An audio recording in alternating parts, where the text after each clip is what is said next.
How to check code in OneXpert app. I'm gonna guide you through the process on how to do it. Let's get started. First of all, on your phone, launch the OneXpert app. After you are in the app, make sure that you are logged in with your account. Once you are logged in, you will see this kind of app interface.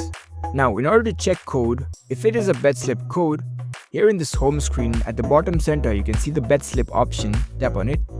In this page over here, you can see this load bed slip option. Tap on it. From here, you can enter the bed slip code.